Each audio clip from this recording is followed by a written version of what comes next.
Fala galera, bem-vindos a mais uma aula de DaVinci. Então vamos hoje para a aula 2 do módulo 2, que é chamada Colorização Avançada. E aí, lembrando que essa aula é a continuação da aula anterior. Se você ainda não viu a aula anterior, eu te aconselho que assista, porque são os fundamentos. Agora, se você já se sente confortável o suficiente para poder avançar a partir dessa aula, sinta-se em casa.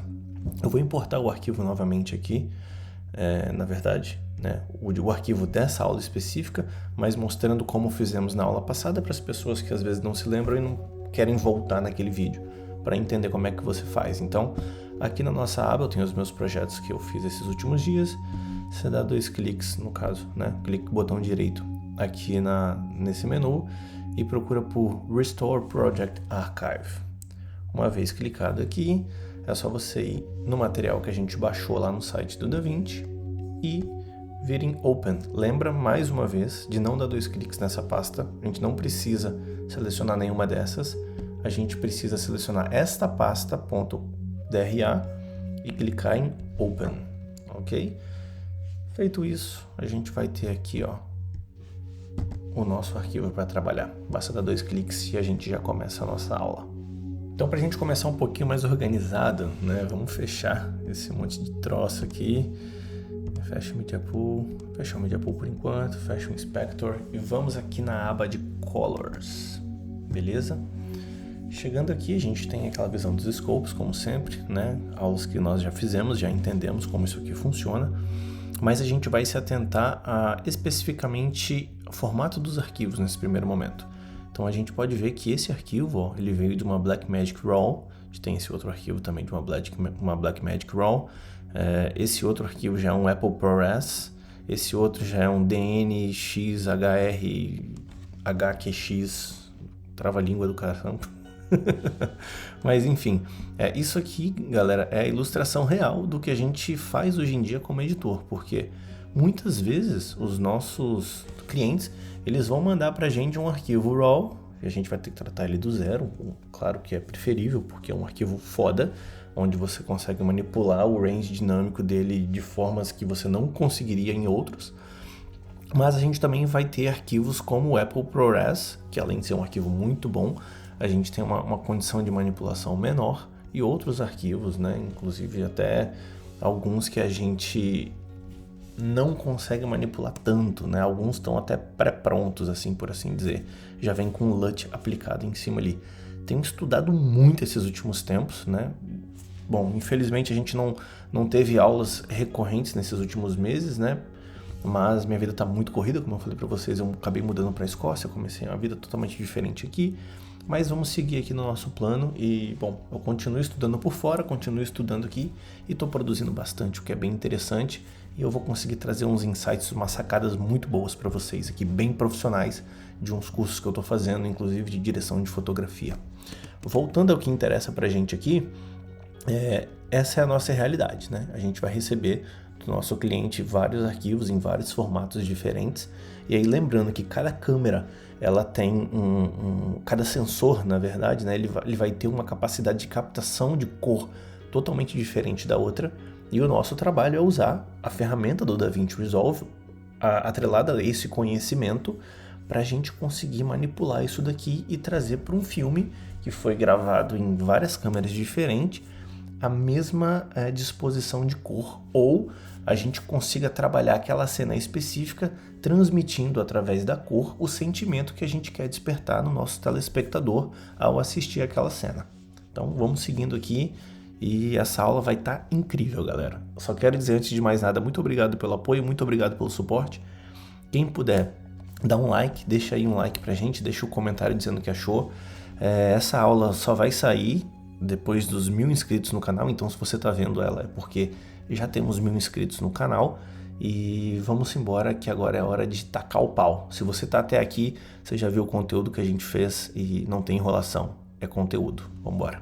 Então, para a gente começar aí o nosso Color Management, ou gerenciamento de cor em bom português, a gente vai vir aqui na opção da engrenagem, clicou aqui, a gente procura na aba Color Management, e aí você vai perceber que aqui em Color Science a gente está usando o DaVinci YRGB. acredito que a gente já tenha falado sobre isso, a galera da fotografia com certeza sabe o que é isso, mesmo assim eu vou explicar. Y é o luma, é a luminância que a gente tem, né? Os pontos cromáticos, que vai do preto absoluto até o branco absoluto. RGB vem o red, green and blue, ou seja, o vermelho, o verde e o azul. Então, pra gente, o Y ele vem para uma imagem cromática, preto e branco, e o RGB é o que traz pra gente o vermelho, o verde e o azul, que é o que traz a real coloração pra gente. Eu acredito que a gente falou isso aulas passadas já, tem muito tempo que eu não gravo aula, então assim, tô um pouco esquecido do que a gente já falou, mas super integrado do que a gente está fazendo. Gente, basicamente, isso aqui está dizendo que a nossa opção de Color Management está desligada. A gente vai clicar aqui e a gente vai escolher por essa opção, que é o DaVinci YRGB Color Manage, que a gente optando por essa situação aqui, a gente meio que está ligando o botão de começar a fazer o gerenciamento das cores. A partir daí, o que a gente vai ter é o modo de processamento de cor, né? O Color Processing Mode. A gente tem duas opções aqui, que é o SDR e o HDR, né? Básico também, galera, tá ligado o que é? O SDR é o material mais simples, por assim dizer, e o HDR é aquele material que consegue equilibrar as luzes entre luzes de fundo e rosto da pessoa, geralmente quando ela tá contra o sol tá nas costas dela, você tá filmando o rosto dela, então assim, o HDR ele consegue fazer esse contrabalanço ali. Mas aqui nós viemos para jogar alto, né, galera? Vocês lembram disso, né? Como dizem meus amigos canadenses, go big or go home. Então a gente vai desativar essa opção aqui e agora a gente vai começar... lembrando mais uma vez, vou ativar novamente só para vocês verem. Quando a gente seleciona uma dessas opções, ele dá pra gente aqui um pequeno resumo, tá? Do que a gente vai enfrentar utilizando cada uma delas. Então, é de boa, é só dar uma lidinha e entender o que ele está dizendo com cada uma, mas basicamente é o que eu expliquei. E dizendo também que essa palavra suitable, como o nosso professor diz, é uma palavra que diz pra gente que, olha, suitable é como se fosse aceitável, né? É uma qualidade que está do padrão acima, ela é aceitável. Mas, go big, e aí vamos desativar isso daqui e agora a gente vai começar a se familiarizar com os nossos termos, que são os termos profissionais, né? Porque estamos fazendo um curso Blackmagic, acredito que todo mundo aqui filma em S-Log, filma em RAW, ou vai receber esses arquivos uma hora ou outra. A gente precisa colorir eles do zero, então a gente vai começar a entender um pouco dessa gama aqui e, obviamente, o que cada uma delas faz, né?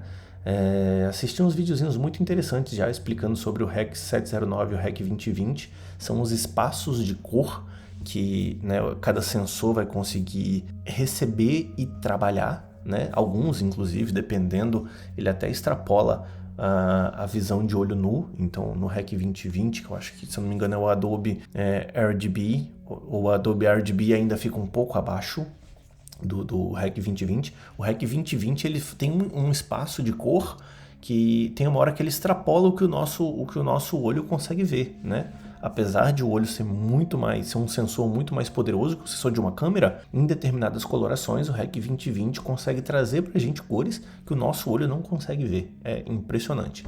Mas vamos dar seguimento aqui e assim, o importante é vocês irem se familiarizando com isso daqui, porque sendo colorista, isso daqui é a vida. A gente precisa entender isso como a gente entende o alfabeto. Nesse momento, então, a gente vai se atentar única e exclusivamente a essa opção, chamada HDR DaVinci Wide Gamut Intermediate. O que essa opção aqui é, cara? Ela é uma opção muito maior do que a gente precisa para trabalhar hoje em dia, porém, ela vai contemplar de pequenos, médios a grandes arquivos, por assim dizer, e a gente tem um range muito maior do que a gente precisa para trabalhar, e ao mesmo tempo é uma opção que a gente consegue lidar com uma performance legal. Então, assim, nas palavras do professor, o que isso é o meio termo perfeito entre performance e qualidade, e aonde você vai ter uma gama para trabalhar que você não tem como errar, não tem como estragar o arquivo. Então, para essa aula, escolheremos esta opção, DaVinci Wide Gamut Intermediate. Bora ver na prática então como é que isso funciona. Minha telinha tá pequenininha aqui, mas ok. Só lembrando, o que a gente alterou em Color Science foi a opção de DaVinci YRGB para DaVinci YRGB Color Management, beleza? E depois nós desativamos a opção de Automatic Color Management e na opção de Color Processing Mode a gente usou a opção do DaVinci Wide Gamut Intermediate. Fizemos essas alterações, vou puxar aqui para o lado para vocês verem, façam isso também porque é divertido. É agora que a gente vê na prática o que a gente fez. Clique em Save, presta atenção aqui na imagem, clique em Save. A gente já tem uma transformação desse arquivo, né? Basicamente o que aconteceu aqui foi, o DaVinci ele adaptou esse arquivo que a gente tinha, esse arquivo bruto, para esse espaço de cor que a gente selecionou. E a partir de agora a gente vai trabalhar em cima desse range que a gente escolheu para trabalhar. Então beleza, assim, esse arquivo é um arquivo RAW, então a gente já fez essa adaptação aqui, o DaVinci Resolve já entende isso, mas lembra que a gente tinha falado antes desses outros arquivos aqui, esse do Trava-Língua e esse arquivo aqui do Apple ProRes? Eles são arquivos que eles já são tratados na câmera, né? Então ele já vem com um certo tipo de tratamento na câmera. O que a gente precisa depois de inserir o tratamento de cor que a gente quer aqui, né, o Color Management que a gente quer aqui, é se certificar de que realmente o DaVinci Resolve está entendendo qual é o espaço de cor que esse arquivo está, né?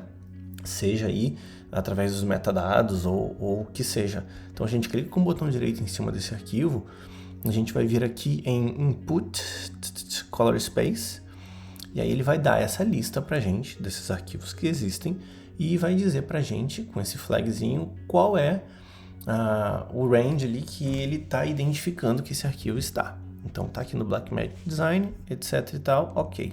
Vamos ver esse outro arquivo aqui, que é de uma outra câmera, no caso.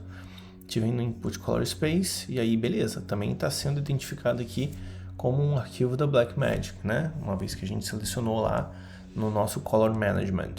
Agora, existem outras situações, por exemplo, essa última aqui, que a gente pode clicar aqui também para fazer verificação, e deve, né?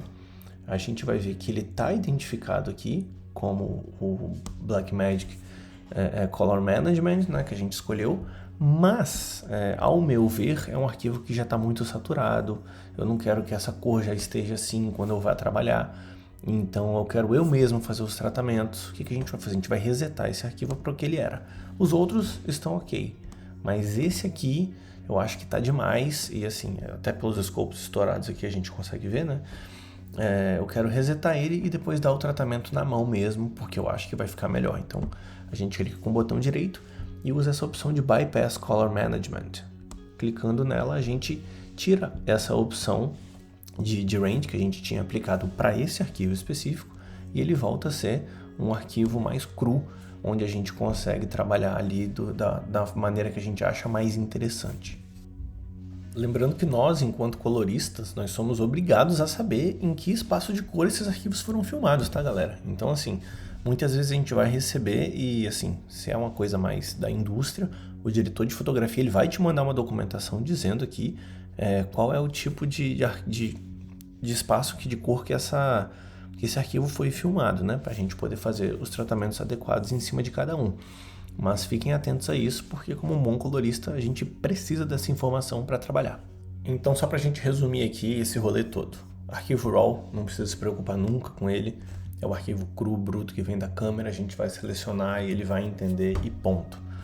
Segundo momento, é o arquivo que vem da câmera e a gente precisa sempre identificar e saber qual que é o padrão que ele ficou identificado. Então a gente vai usar essa opção do Input Color Space e vai se certificar de que ele está no padrão correto que deveria ter vindo ali. E um terceiro momento, que é esse quando você recebe o arquivo, você não recebe documentação, você não sabe como que aquele arquivo foi gravado ou qual o tipo de tratamento ele já recebeu ou não. Então a gente tem essa opção também de dar o Bypass Color e trazer ele para um formato mais cru possível para a gente trabalhar da maneira que a gente quer e precisa. Agora eu vou mostrar para vocês só outras maneiras de a gente chegar naquela tela, né? Então assim, no menu mais tradicional, a gente pode vir aqui em File, a gente pode selecionar a opção de Project Settings ou Shift 9, se for o caso.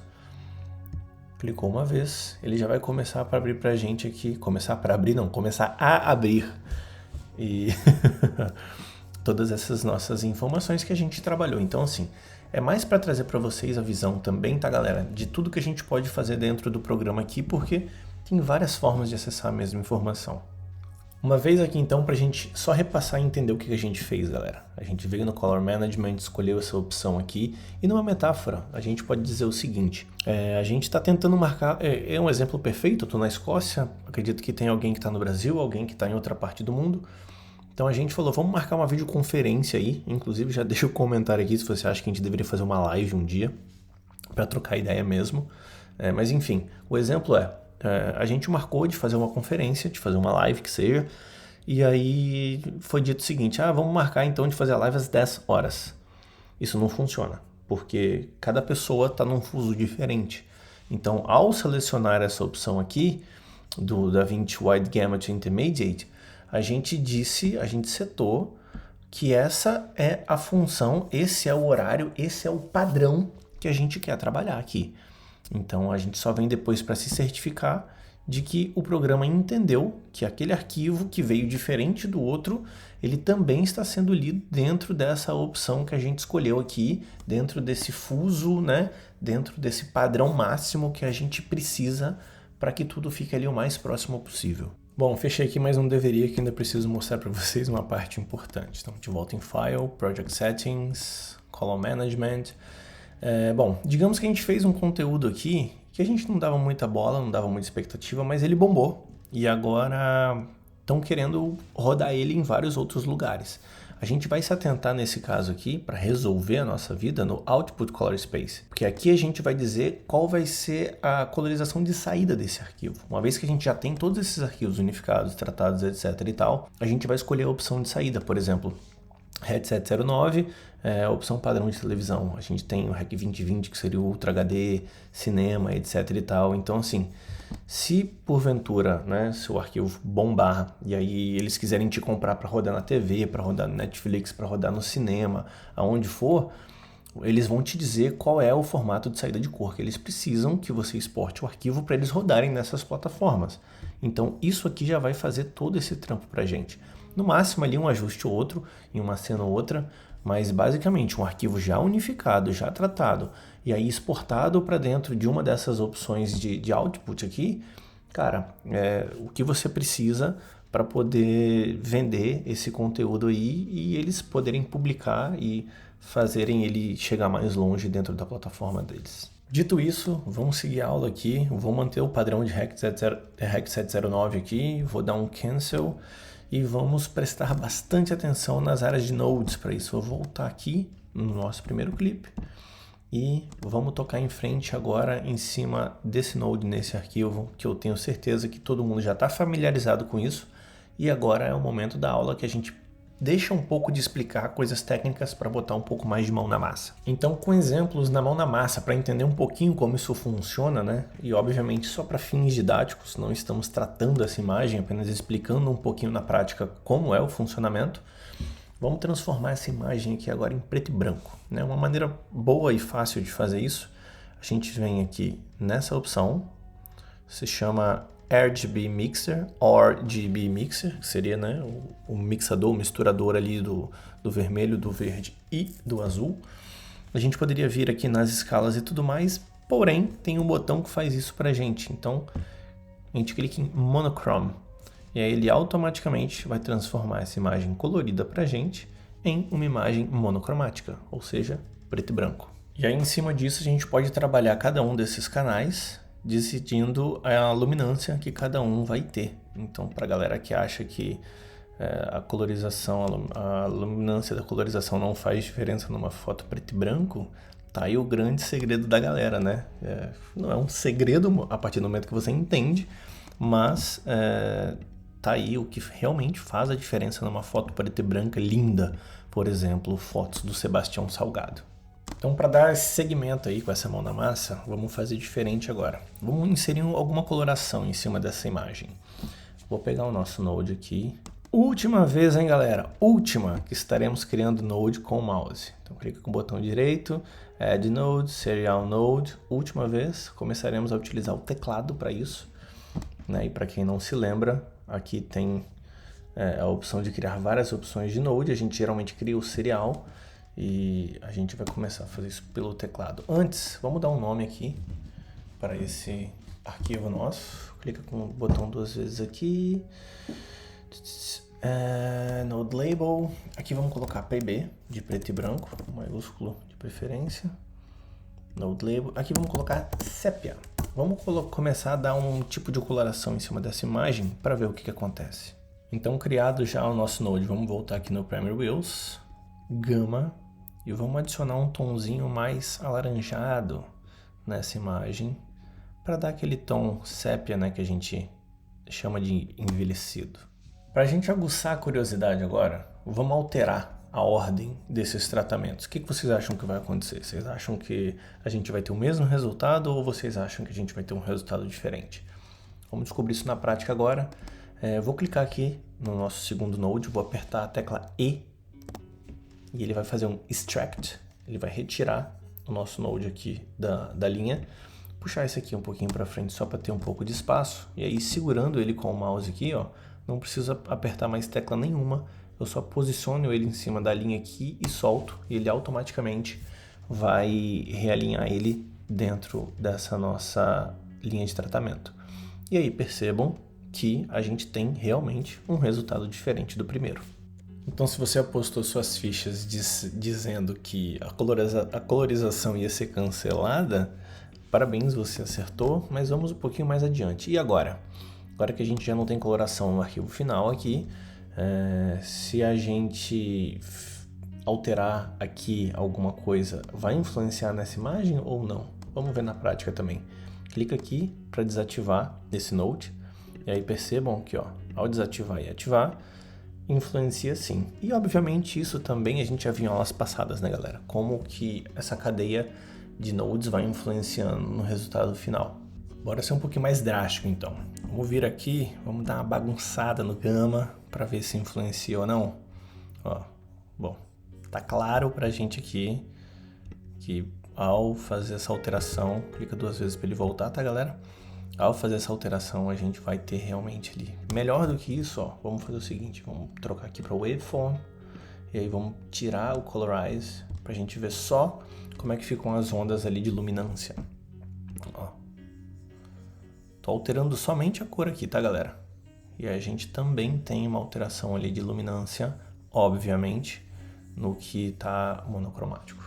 Então agora ficou claro de uma vez por todas, né, que a ordem dos nodes realmente altera ali, né, a ordem das batatas altera o purê, como se diz o ditado, né, a ordem dos fatores altera o produto, a ordem dos nodes vai alterar sim o que a gente tem de resultado final na nossa imagem. Por mais que não estejamos usando a cor aqui, se eu alterar aqui a cor de sépia, ele realmente vai trazer para a gente uma diferença ali no nosso resultado final. Clico 2 vezes aqui para poder restabelecer novamente e vamos para o nosso exemplo 2.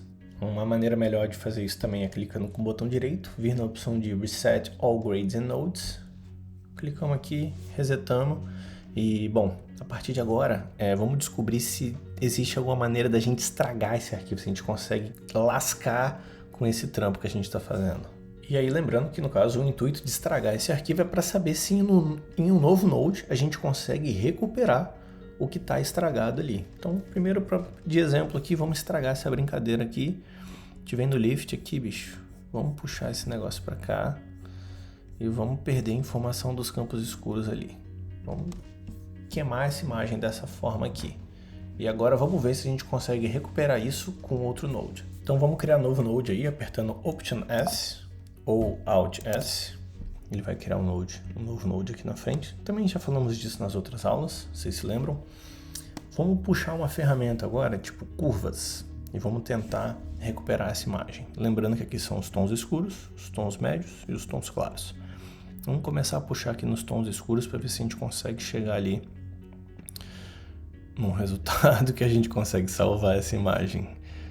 E aí, o que vocês me dizem? O que vocês acham? Ó, vou apagar esses pontos aqui, clicando com o botão direito. Dá pra ver que não funciona, né?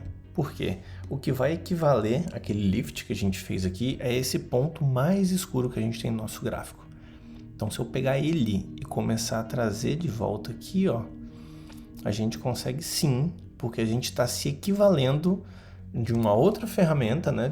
No caso aqui das curvas, do mesmo tratamento que a gente deu lá na ferramenta do lift. Então, se a gente voltar aqui para o padrão, a gente vai ter o que a gente fez com o lift e aqui nas curvas eu consigo sim ir trabalhando novamente esses valores para trazer para o aspecto que eu quiser. Então, com isso a gente responde a pergunta se dá para destruir o arquivo sem conseguir recuperar ele. Nesse caso, não, né? Lembrando que estamos trabalhando com o arquivo RAW e, obviamente, estamos usando o DaVinci que permite que a gente faça essas alterações ali. Em alguns aplicativos, se você fizer isso, no próximo você não vai ter essa opção de restabelecer e restaurar.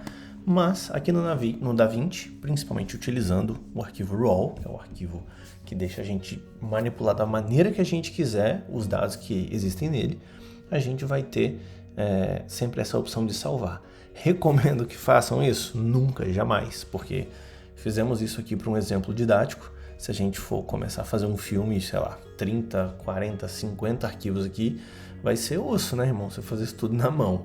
Então, assim, o que a gente aconselha sempre, deixa eu voltar aqui para o meu Colorize, o que a gente aconselha sempre é que deixe o espaço aqui acima de 0 e deixe um espaço aqui em cima também, né, abaixo de 1023 ali, abaixo de 1000, para que você sempre tenha range para trabalhar. Isso a gente já aprendeu nas primeiras aulas, vocês estão carecas de saber, mas estamos reforçando aqui como uma boa prática que vai fazer a diferença na sua entrega e no seu workflow. Então bora agora para o nosso terceiro exemplo, sobre luminância e crominância, né? Vou clicar novamente aqui, vou resetar, vou pegar esse nosso primeiro node aqui, nossa primeira imagem, e vou gerar um pouquinho de contraste nela. Venho aqui, a melhor maneira de a gente fazer isso é vir aqui na opção e gerar o contraste. Então, sei lá, vamos deixar contrastada dessa maneira para a gente poder seguir aqui os nossos estudos. Você pode fazer um pouquinho mais, um pouquinho menos, aí it's up to you, my friend, é com você. Então vamos de Option S aqui para criar um novo node, beleza? Nesse novo node aqui, vamos vir no Offset, vamos dar um tomzinho mais azulado para essa imagem. Tanto assim, vamos deixar bem azuladinha. Tanto assim tá bom. Bora dar um nome para essa galera aqui. Então vamos colocar contraste e aqui ciano. E agora mais uma vez o que a gente quer entender é se a ordem vai alterar o resultado de novo. Mas aí eu acredito que vocês já imaginam o que pode acontecer, porém vou ensinar para vocês uma nova maneira da gente poder alterar a ordem aqui dos nossos nodes. Então vamos segurar Command, clica nesse arquivo aqui e traz ele para cá. E aí quando a gente solta, a gente já tem essa alteração de um para o outro ali. Percebam, obviamente, que a gente já teve uma alteração, né? Então vamos lá, vou clicar aqui, segurar meu Command, trazer ele para cá. Esse é o resultado que a gente tem, colocando o contraste primeiro e o ciano depois. E esse é o resultado que a gente tem colocando o ciano primeiro e o contraste depois. E a explicação para isso, galera, é o seguinte: quando a gente coloca o ciano primeiro e o contraste depois, a gente está contrastando também a cor, né? Então, assim, o ideal, de maneira geral, é que a gente sempre faça o contraste antes e depois a gente vem com as nossas aplicações de ideias, essas nossas aplicações de colorização, sensação, tratamentos em cima desse arquivo para ir gradativamente tendo uma melhora ali para o rumo que a gente quer. Então, a nova forma da gente ver isso, nova não, né? A gente já conhece essa, mas uma outra forma da gente conseguir visualizar isso aí, vamos fazer o seguinte, vamos clicar aqui, a gente vem no nosso Grab and Steal, vem aqui na Gallery, e a gente dá 2 cliques para aplicar, na verdade, deixa eu alterar aqui novamente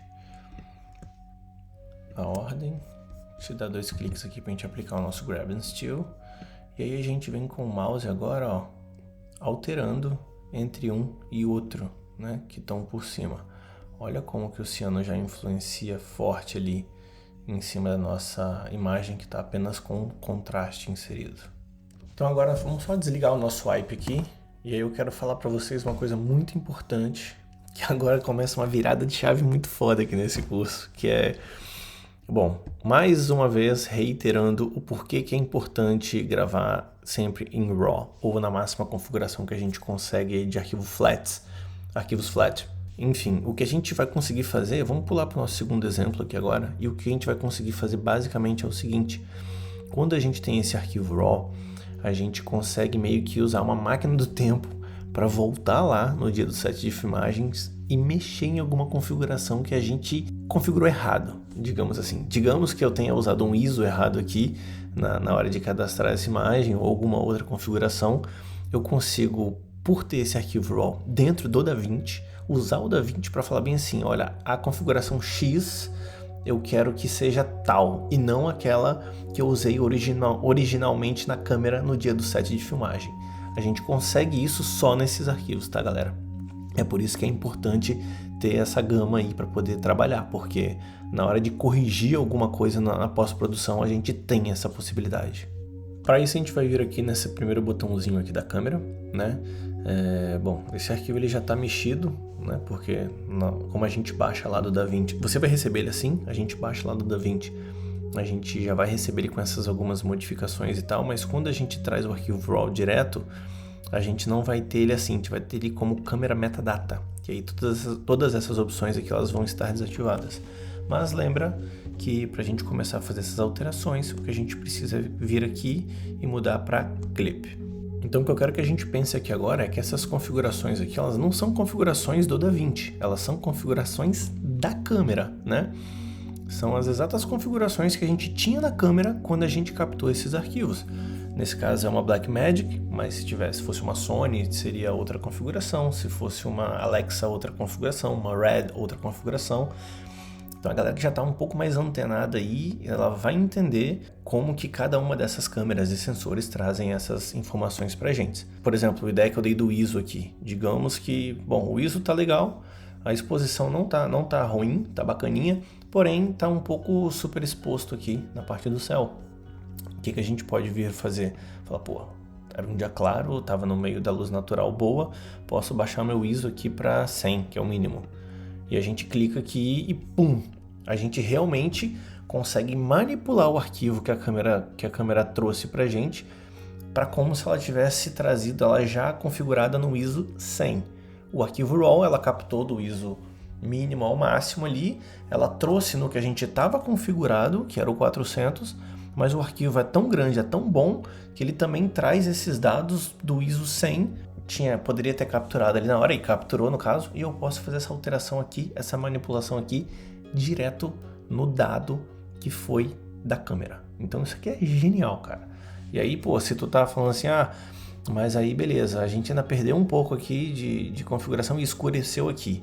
Calma que a gente sabe que para clarear é bastante tranquilo, né? Principalmente no arquivo RAW. Galera que tá acostumada a editar foto aí em arquivo RAW, sabe que é muito mais fácil você trazer um arquivo subexposto para claro do que um super exposto para mais escuro. Então, olha isso aqui agora. Então aqui no nosso waveform, se a gente parar para prestar atenção, ó, aqui é onde a gente começa a perder claridade, né? Começa a ter uma alteração no arquivo.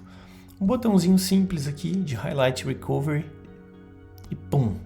A gente automaticamente, né, o programa é inteligente o suficiente para dizer ali aonde que ele precisa fazer o ajuste e ele já ajusta. Isso é ótimo para pós-produção. Se no dia do set ele acabou tendo um erro ou mudou de ideia depois quando quer fazer isso na pós, a gente tem essa possibilidade nos arquivos RAW, o que é magnífico. E aí beleza, nosso arquivo tá legal, mas a gente quer ir além, né? Go big or go home, lembre-se disso. Comenta aí, go big or go home. Diz pra mim se vocês estão indo aí no máximo que vocês podem ou só estão fazendo o básico. Comenta aí que eu quero ver, hein? Comenta aí. Tá, vamos agora utilizar uma área que a gente não utilizou antes nessas aulas, que se chama aqui o HDR. bem familiar, você acha até que já viu isso aqui em algum momento, mas o que a gente viu foi essa área do Color Wheels, né? Essa área do HDR ela é bem familiar ali, não quer dizer, porque está escrito HDR aqui, que ela só serve para vídeos HDR, não, ela vai servir para tratamento de qualquer tipo de vídeo, mas vocês podem notar que apesar de parecida, ela tem umas diferenças, né? E é isso que a gente vai explorar agora. Então vamos lá. Bom, como eu expliquei um pouquinho antes aqui, a galera também já deve saber, o HDR é o que faz o equilíbrio ali das áreas claras e das áreas escuras, né? Só que essa é uma opção do DaVinci para ela te flexibilizar a trabalhar essa opção HDR em todos os vídeos que você filmou, não especificamente ali só quando você já filmou em HDR. Por exemplo, alguns smartphones, eles têm esse botão que você ativa e desativa, né, da função HDR. Mas, whatever, vamos seguir na aula aqui que eu vou explicar o que é isso e como que ele funciona. A gente tem essas bolinhas aqui, ó, eu vou clicar nessas 3 primeiras e aí ele vai selecionar para a gente aqui essas 3 opções, Black, Dark e Shadow. Ou seja, são as 3 áreas escuras que a gente consegue manipular dentro da imagem. Então a gente tem uma flexibilidade aí, uma sensibilidade muito maior na hora de tratar as áreas escuras. E quando a gente vem aqui para essas, a gente tem as áreas claras, que são Light, Highlight e Specular. E aí lembrando que todas elas vão ter a opção Global também, que é para você mexer nelas todas juntas, né? Então, bom, se eu for clicando aqui, eu vou meio que passando para o lado essas opções, mas basicamente são as 3 primeiras para as áreas escuras e as 3 últimas para as áreas claras, o que acaba lembrando um pouco a gente também o nosso gráfico de curvas ali, né? Onde à esquerda do gráfico estão situadas as áreas escuras e à direita do gráfico situadas as áreas claras. E não existe uma maneira melhor para eu te exemplificar isso do que clicando aqui e pum, trazendo um gráfico de zonas para a gente. Como eu havia falado, as áreas mais escuras e as áreas mais claras. É a mesma coisa que a gente tem aqui, as áreas mais escuras e as áreas mais claras. A gente volta aqui na HDR, a gente tem tanto essa visualização, que lembra um pouquinho da nossa Color Wheels, ou a gente também tem essa visualização, que lembra ali o nosso gráfico de curvas. Então vamos entender um pouquinho melhor isso daqui agora. Percebe aqui comigo que o Black está selecionado. Então a gente vê que ele está selecionado aqui, que ele tem um destaque vermelho. Se eu selecionar o Dark, ele já vai selecionar para mim essa linha. E aí percebam aqui na posição que estão as setinhas. Então aqui no Black a gente tem uma setinha apontando para a esquerda. Então quer dizer que essa região aqui, se eu quiser alterar, eu tenho que mexer daqui para cá. Toda essa região aqui pertence ao Black. Aqui no caso do Dark, eu tenho essa região que começa aqui e vai até onde começa aqui a região do Black. Então toda essa área aqui vai ser afetada se eu alterar o Dark. Só que a gente também tem algumas setinhas, por exemplo, o Light. O Light ele já começa a apontar para a direita. Então já são as áreas claras ali que a gente está começando a trabalhar. Então a gente também tem o Shadow, que ele vai estar nessa área mais abrangente aqui, que está entre o Light, então, o Shadow e o Light ali estão criando uma zona específica entre eles. Então lembrando também que isso daqui são os stops da câmera, né? Então a galera que já está mais acostumada vai saber que aqui é o ponto neutro, ponto zero, e aqui uma subexposição em 4 pontos, e aqui uma subexposição em 8 pontos, e aqui uma superexposição em 4 pontos e uma superexposição em 8 pontos. Então aqui é a parte neutra, aqui subexposição mais escura e aqui superexposição mais clara.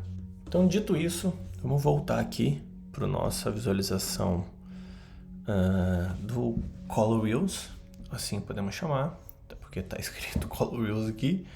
Volta aqui para as áreas claras e assim, você pode tratar e deve tratar a sua imagem da maneira que você preferir, dando o estilo que você quiser dar. Nesse curso, para trazer uma familiaridade melhor para as pessoas que não conhecem o que cada área dessa faz, a gente vai começar trabalhando aqui pela parte do Global.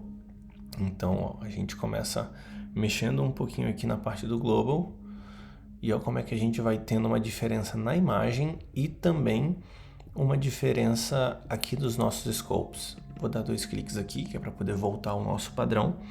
E aí perceba o seguinte, se a gente começar a trabalhar na parte da exposição aqui, vou trazer a exposição um pouquinho para a direita. E aí, olha, quanto mais eu puxo, perceba que aqui em cima do gráfico ela vai achatando. Olha isso. eu tô trazendo ele para cima, mas ele não tá rompendo aqui a barreira do meu gráfico. Ele tá fazendo achatar um pouco mais essa parte que a gente está trabalhando das áreas claras lá em cima. Vamos exagerar um pouquinho mais aqui. Vamos trazer um pouquinho mais para cima aqui, ó. Tá vendo que ela não extrapola de maneira alguma? Essa é a parte boa dessa ferramenta aqui. Ela vai causando um arredondamento aí em cima, cara. Ela não deixa a gente extrapolar isso e deixar a imagem grotesca, por exemplo. Ela vai tentando fazer com que a gente consiga chegar no resultado que a gente quer sem lascar a imagem inteira. Então, assim, obviamente a gente exagerou. Vou dar 2 cliques aqui para voltar um pouquinho nessa imagem e a gente poder continuar tratando ela. Então agora sim, vamos dar um tratamento que a gente quer aqui, sem exagerar, sem ser muito loucão. Acho que aqui tá bacana, a gente consegue ter um resultado legalzinho aqui, exposição 0.25. E aí assim, a gente consegue trabalhando as outras áreas, né? Isso causa uma confusão na cabeça da galera, porque tipo assim, porra, esse monte de ferramenta, então qual que eu uso, né? Vamos começar sempre aqui pela parte mais abrangente, a parte do global, e depois a gente vai fazendo refinamento em cima dessas outras áreas aqui, pra gente ir tratando ponto a ponto. Então agora a gente vem refinando aqui, ó, no highlight, por exemplo, a exposição. Repara lá no scope, ó, quando eu vou mexendo, ele já abrange uma área muito mais específica do que eu estou mexendo e não mais o geral todo. Então vamos dar um tratamentozinho aqui, mas respeitando também os limites dos scopes. Vamos ver no specular aqui agora e ver como é que a gente consegue trabalhar isso daqui para que a gente consiga esticar um pouco mais, mas não extrapole o que a gente quer extrapolar. O specular, por exemplo, ó, ele já é bem mais específico, ele trabalha somente essa área aqui, ó. Então deu para entender um pouquinho, galera, do que rola? A gente tem essa parte que ela vai fazer um tratamento mais geral para a gente ter uma resposta até um pouco mais rápida ali. E aí a partir disso a gente vai pegando uma por uma e vai respeitando ali os limites que a gente pode para chegar no resultado que a gente quer. Vamos finalizar aqui então dando um tomzinho de azul. Vindo para os highlights aqui. Bem pouquinho também, só para dar um tom legal. E agora vamos visualizar essa imagem, como é que ela fica antes e depois das nossas alterações. São alterações sutis, mas a gente já consegue perceber uma melhora. Beleza, então vamos pular para a parte escura da nossa imagem agora. Vamos mudar os controles aqui, começando sempre de novo pela parte mais abrangente. E agora eu vou fazer diferente, não vou mexer no global aqui para vocês verem, mas vou vir mexer, até porque o global já está alterado, né? Você vê que o global ele mexe tanto nas claras quanto nas escuras. Então a parte mais abrangente que a gente tem das partes escuras é o shadow. Então vamos começar a fazer uma alteração aqui e lembra sempre de olhar aqui para os nossos scopes e a gente respeitar os limites dos nossos scopes. Vamos brincar aqui um pouquinho. Se eu pegar um pouquinho aqui e tentar clarear minhas partes escuras com shadow, acho que aqui já tem uma diferença e já posso mexer. Vamos para o dark agora. Vamos ver o que a gente consegue de melhoras aqui com ele.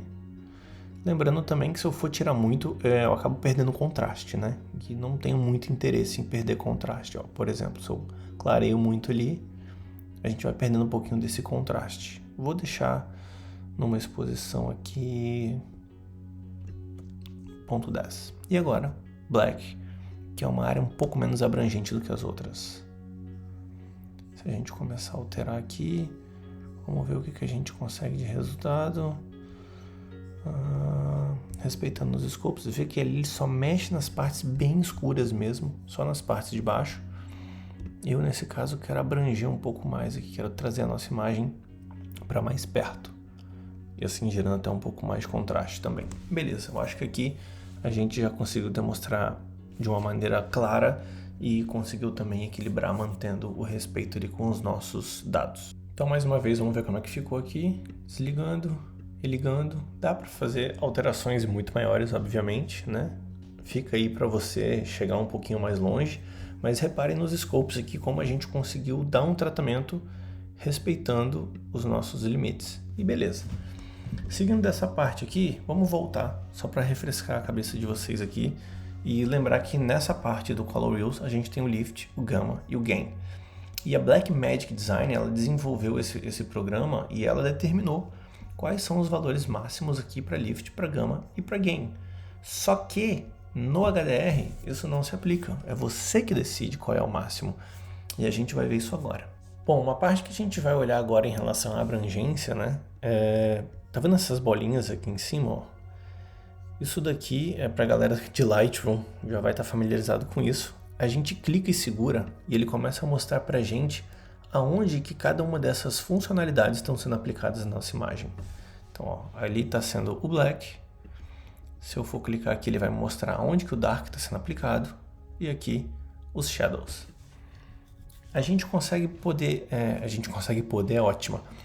A gente consegue alterar a abrangência, né? Dando maior ou menor abrangência através dessa ferramentinha aqui, ó.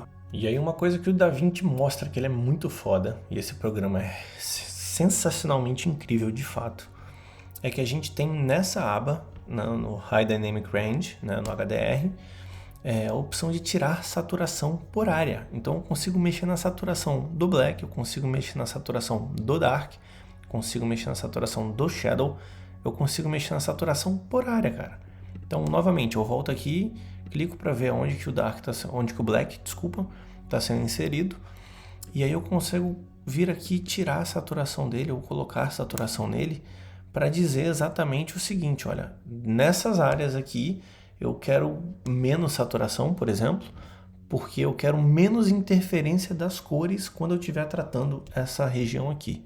Uma coisa que é tipo assim, suprassumo do profissionalismo, sabe? É o detalhe do detalhe do detalhe do detalhe.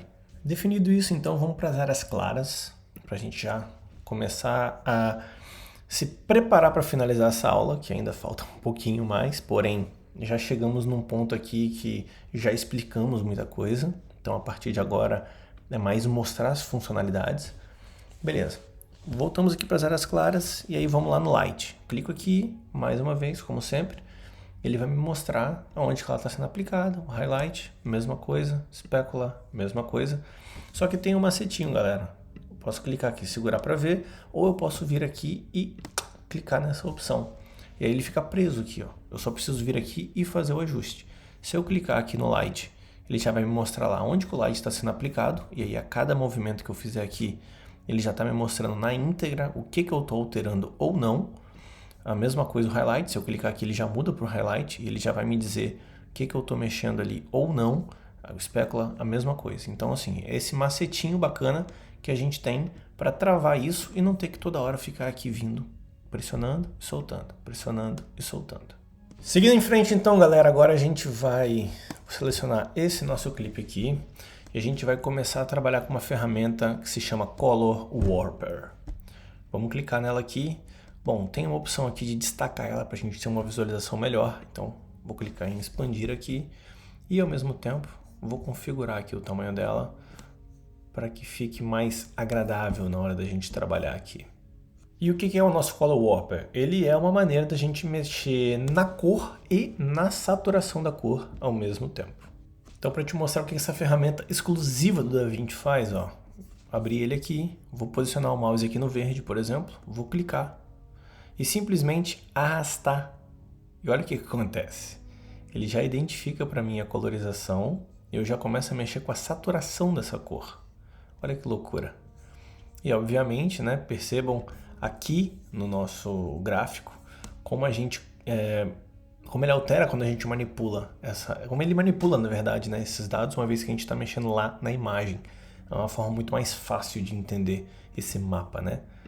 Vou clicar com o botão direito aqui, ele reseta, mas aí novamente, ó, eu clico, se eu arrastar aqui para a esquerda, ele começa a mexer na saturação do meu verde. Se ele arrastar aqui para a direita, ele começa a mexer com a colorização para um outro ponto. E ó, vou mexer para baixo aqui para vocês verem, ó, eu começo a mudar um pouco o ponto do gama ali da minha imagem, né, as cores e tudo mais. Então, uma coisa meio maluca, né, meio bizarra. Volta aqui novamente, clica com o botão direito e ele reseta para o nosso ponto de partida. E aí vamos clicar aqui de novo, ó, e aí repara lá no Scope, lá no Warper, né, lá na teia, aqui, ó. Quando eu vou mexer aqui, ele começa a me dar uns pontos de aproximação, tá vendo?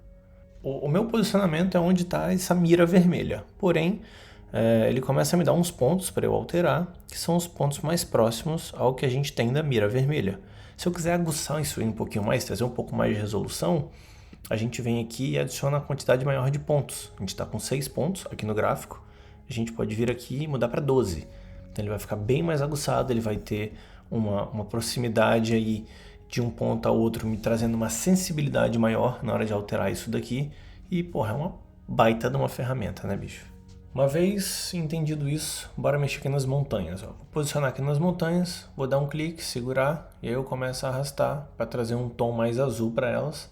Só que o céu tá mexendo. E bom, na aula passada vocês já viram que a gente consegue lá selecionar exatamente o que a gente quer mexer e mexer só naquilo. Então esse é o momento para a gente começar a separar essas coisas e dar uma identidade que a gente quer no que a gente quer. E não simplesmente mexer em alguma coisa aleatória que vai trazer alguma consequência que a gente não quer. Volta aqui, clica com o botão direito, vamos resetar. E agora a gente vai voltar aqui, vai clicar nesse céu. Ó, vê que ele já marcou para mim esse pontinho aqui. E a gente vai utilizar esse botão aqui, ó. Se chama Convert Selected to Pin. Eu tô com esse pontinho selecionado e quando eu clicar nele aqui, você vê que ele mudou de cor. E agora ele travou, ele colocou um pin ali. Ele não vai deixar mais eu mexer naquela região ou vai oscilar muito suavemente. Então agora eu venho nas montanhas, eu começo a trabalhar as cores que eu quero na montanha, ó. E ele não mexe, ou mexe muito sutilmente lá no meu céu, não alterando ali, deixando eu trabalhar nessa área específica aqui, sem invadir as outras. Então isso permite que a gente consiga trabalhar essas áreas e deixar as outras ali sem alteração. Exemplo, vou vir aqui, vou clicar nesse ponto, aí venho aqui, travo esse verde dessa árvore, venho aqui agora, escolho esse ponto do céu, travo ele, aí agora eu quero mexer, por exemplo, aqui no carro. Vou clicar aqui, começar a fazer uma alteração e essas áreas não serão influenciadas. Genial, né? E aí a gente consegue também identificar o que cada ponto está mexendo. Por exemplo, aqui, ó, se eu vier nele, segurar Option e clicar nele, segurar, ele vai me mostrar também os highlights do que eu estou trabalhando ali naquela imagem. Beleza, galera? Ferramenta poderosíssima para poder agilizar o teu workflow aí. Seguindo então para o nosso próximo exemplo, bora fechar aqui. Vamos pegar esse arquivo para a gente trabalhar. Eu já tenho aqui um Node Balance criado. A gente vai vir na aba Efeitos, que a gente vai fazer o seguinte agora. Procura por Mosaic Blur. Arrasta e coloca ele aqui para cima. E a gente criou esse efeito mosaico aqui, estão vendo? O que eu quero nesse caso aqui? Eu quero colocar esse efeito mosaico somente no rosto desse cara. Isso é muito útil quando a gente está fazendo algum trabalho onde a gente não pode mostrar o rosto ou alguma parte, então a gente consegue trabalhar isso daqui, só que a gente também tem que lembrar que é um vídeo, então assim, ao mesmo tempo que eu vou colocar um mosaico nessa imagem, eu vou ajustar somente para o rosto dele e a gente vai ver como é que faz isso. A gente também tem que traquear para que ele siga o rosto desse rapaz. Só que a gente também já aprendeu, né? Vamos fazer aqui, nesse caso específico, para a gente reforçar isso e também para a gente saber como é que a gente faz caso precise. E na verdade eu fiz merda, né? Nunca façam como eu faço. Dá um Ctrl Z aqui para tirar essa opção. Vamos clicar aqui, Option S, vamos criar um novo Node e em cima desse novo Node é que a gente vai aplicar. Lembra sempre, para a gente ter um workflow mais bonito, mais organizado. E quando a gente está trabalhando dessa forma, a gente consegue vir e aplicar ponto a ponto, depois corrigir ponto a ponto. A organização, de fato, faz a diferença no projeto final. Feito isso, então, vamos lá. Vamos clicar aqui para adicionar um Power Window no rosto desse rapaz. A gente clica aqui e aí eu vou selecionar somente o que está dentro, né? Deixando normal o que está fora, só quero que ele faça esse efeito mosaico no que está dentro. Mais uma vez para reforçar, se eu dou play, a gente vê que isso é um vídeo, e aí se eu não traquear, a gente vai perder a referência aqui do rosto do rapaz. Para traquear, a gente vem novamente aqui nessa opção que a gente tem, e como a gente está indo dando um play, né, sentido cronológico, a gente clica aqui e manda ele traquear. Tá feito. E aí, para certificar que deu certo, a gente pode vir aqui, ó, voltar um pouquinho o nosso vídeo e a gente percebe que ele tá traqueado realmente. Vou apertar a tecla P Para a gente ir para full screen, vou apertar a barra para dar play. Deixa eu voltar aqui, aperta P, S que é o P, vou clicar aqui, vou tirar, colocar nessa opção de loop, aperta o P e a gente dá o play. Então tá aí o nosso efeito pronto, tá traqueado bonitinho, não aparece o rosto dele. Lembrando que a gente já aprendeu isso em outras aulas também, né? Então, bom, partindo daqui, vamos voltar nesse primeiro exemplo aqui. A gente vai começar agora a aprender como... Começar não, a gente vai finalizar essa aula aprendendo como que a gente vai salvar os nossos estilos, né? Os nossos tratamentos de cor ali, os nossos tratamentos em cima das imagens. Vou fechar aqui essa Aba Effects, a gente não vai precisar dela agora. Porque aí a gente vai conseguir também fazer o quê? A gente vai conseguir... Deixa eu abrir minha gallery aqui. A gente vai conseguir enviar, receber, utilizar alguns tratamentos que a gente já fez em outros arquivos que a gente tem para trabalhar, né? Funciona basicamente ali como os nossos LUTs, né? Não chega a ser os LUTs, são os nossos estilos, porém são efeitos que a gente pode colocar separadamente que vai dar uma característica específica do nosso trabalho. Lembrando, óbvio, que a gente talvez vai ter que ajustar algum ou outro sempre, dependendo do arquivo que a gente recebeu, o tipo de câmera que gravou, etc e tal. Então a gente tem esse estilo que a gente criou aqui nesse plano. A gente quer aplicar ele nesse frame aqui, no caso. A gente já tem aqui um node chamado Match, que foi onde a gente conseguiu balancear a coloração entre esses dois clipes aqui. Já vem pronto aqui do DaVinci pra gente, né? Nessa aula, mas é um node que já foi criado porque ele já fez um match ali com a coloração, como a gente já aprendeu nas aulas passadas. Então vejam bem, eu poderia vir aqui em cima, clicar com o botão direito, colocar Apply Grade. Olha o que ele faz, ele desaparece com o match e ele vem aqui e coloca esse estilo que a gente criou, que foi um tratamento de contraste e um pouco de ciano que a gente inseriu nessa imagem. Então percebam que não é simplesmente assim, vou chegar lá onde eu quero e vou vir aqui e vou aplicar o meu estilo. Funciona de outra forma. Então para isso a gente vai dar aqui um Command Z, voltar na configuração normal, puxar um pouquinho para cá para organizar, clica aqui com o botão direito e a gente vai usar essa opção, Append Node Graph. Ela diz o seguinte, né, que após os nodes que já existem, com as configurações que já existem, a gente cria novos nodes aplicando essas configurações que a gente agora quer. Então, é assim que vai ficar. Bem diferente daquele primeiro exemplo, né? Porém, para esse nosso exemplo aqui, contraste não é interessante, então vamos clicar aqui no contraste. Opa, desativei. Vou clicar aqui na opção do contraste e vou deletar ele. Ctrl Z porque eu fiz bobeira. Clica com o botão direito aqui e vem em Delete Node. Pronto, deletei só o contraste e eu quero o Match mais essa nossa opção do ciano que deu essa colorização.